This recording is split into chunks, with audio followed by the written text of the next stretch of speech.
इधर रायपुर की बात करेंगे, जहां पर शेयर ट्रेडिंग के नाम पर 400 लोगों से ठगी का मामला सामने आया है। ठेला चलाने वाले व्यक्ति ने शेयर ट्रेडिंग के नाम पर 100 करोड़ की ठगी की है। धमतरी निवासी आरोपी भुवनेश्वर साहू को पुलिस ने गिरफ्तार किया है। साधु के भेष में ये आरोपी घूम रहा था। घर वालों से साजिश के तहत गुमशुदगी की रिपोर्ट दर्ज कराई थी। एक आरोपी की पहले गिरफ्तारी हो चुकी है। मंदिर हसौद थाना क्षेत्र का ये पूरा मामला है। तो बता दें कि ये पूरी घटना, जिसमें साधु के भेष में जो आरोपी घूम रहा था, इसकी गिरफ्तारी हुई है और शेयर ट्रेडिंग से जुड़ा हुआ ये मामला है। शेयर ट्रेडिंग के नाम पर 400 लोगों से ठगी की गई थी।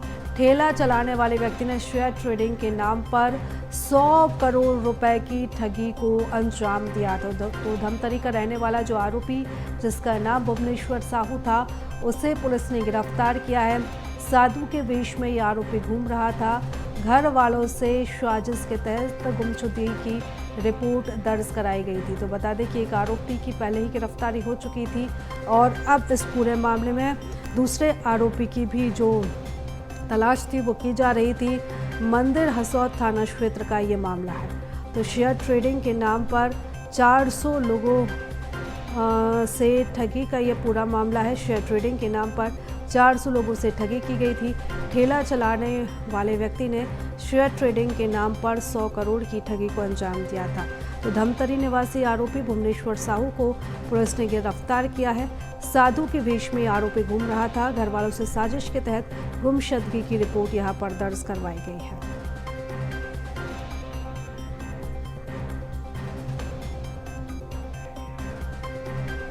तो रायपुर का ये मामला है, जहां पर 400 लोगों के साथ करीब 100 करोड़ रुपए की ठगी को अंजाम दिया गया था और इस पूरे मामले में पुलिस को ये बड़ी सफलता हाथ लगी है।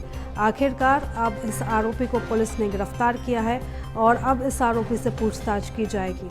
तो भेष बदलकर यहां पर अपना नाम और पहचान छुपाकर ये आरोपी घूम रहा था, जिसे अब पुलिस ने पकड़ लिया है। अंतर्गत कुबेर वर्मा नाम के प्रार्थी के द्वारा रिपोर्ट दर्ज कराई गई कि उसको शेयर ट्रेडिंग के नाम पे भुवनेश्वर साहू और मनोहर साहू, दो व्यक्ति के द्वारा उनको झांसे में लिया गया कि आपका जो रकम है वो डबल कर दिया जाएगा। इस आधार पर उसने 7 लाख रुपए उससे लिए, किंतु और वहां से वो फरार हो गया। नहीं पैसे वापस किया, नहीं कोई रकम उसकी दुगनी हुई। इस पर मुकदमा दर्ज कर लिया गया था। इसके जो भुवनेश्वर साहू है, उसका एक साथी है शत्रुघ्न वर्मा, उसको कुछ दिन पहले गिरफ्तार किया गया था।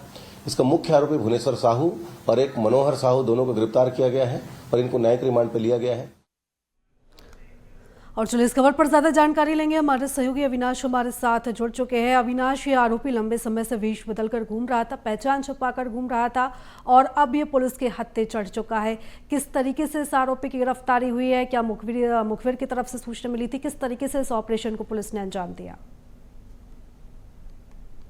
निश्चित तौर पर ये जो पूरा मामला है, ये ठग का एक बड़ा मामला है और ये मंदिर हसौद थाना क्षेत्र का मामला है, जहां पर भुवनेश्वर साहू, जो आज से कुछ साल पहले एक सामान्य व्यक्ति की तरह जीवन व्यतीत करता था, रायपुर से महज 35 किलोमीटर दूर आरंग थाना क्षेत्र में चाय की दुकान लगाता था। लेकिन कुछ ही समय बाद वो एक मार्केटिंग कंपनी में जुड़ा। मार्केटिंग कंपनी में बहुत सारे लोगों को जोड़ने के बाद उसमें भी कंपनी जब फरार हुई तब वो लोग उससे जुड़ने लगे और पैसे की मांग करने लगे, जिसकी लालच में आकर ये फिर शेयर ट्रेडिंग का काम शुरू किया। शेयर ट्रेडिंग के काम करने के बाद कई लोगों को एक रात में पैसा डबल करने का प्रलोभन देकर लोगों को जोड़ते गया। जोड़ने के साथ साथ इसके साथी मनोहर साहू और शत्रुघ्न वर्मा, वो भी इसके साथ में काम करने लगे और करीब ऐसे लोगों को जोड़ते जोड़ते करीब 300 लोगों को अपना शिकार बनाया और 300 लोगों से करीब 100 करोड़ रुपए की ठगी का ये पूरा मामला है।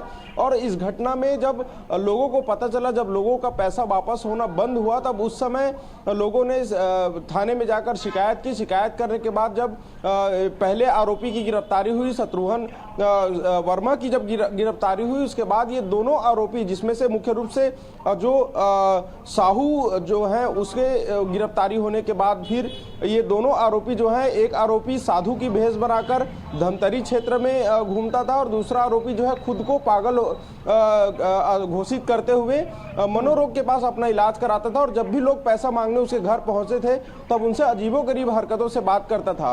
इसके साथ ही जो मेन मुख्य आरोपी इसमें जो है उसके घर में जब लोग पैसा मांगने जाते थे तो ऐसे समय पर वो परेशान होकर अपने घर वालों से, अपने परिचितों से थाने में खुद की गुमशुदगी की रिपोर्ट दर्ज कराया और उसके बाद से फिर वो साधु की भेष बनाकर अलग अलग जगहों पर घूमता था, जिसके बाद पुलिस लगातार उसकी पतासाजी कर रही थी।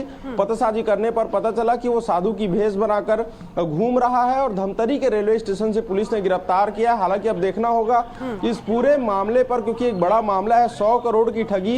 एक चाय के ठेले लगाने वाले व्यक्ति 100 करोड़ रुपए की ठगी कैसे कर सकता है, इसके पीछे और कौन कौन से लोग शामिल हैं, ये शेयर ट्रेडिंग का काम किसने उसको सिखाया, क्या इसमें कोई और भी बड़े लोगों का हाथ है, ये तमाम जांच के विषय है। लेकिन अभी फिलहाल कुल इस मामले में 3 लोगों की गिरफ्तारी हो चुकी है और भी जो लोग इसमें सम्मिलित हैं उनकी भी गिरफ्तारी होने की संभावना जताई जा रही है। जी बिल्कुल अविनाश, यानी कि यहाँ पर एक बड़ा खुलासा होने की भी संभावना जताई जा रही है। लगातार नजर बनाए रखिएगा अविनाश। फिलहाल तमाम जानकारी के लिए धन्यवाद आपका।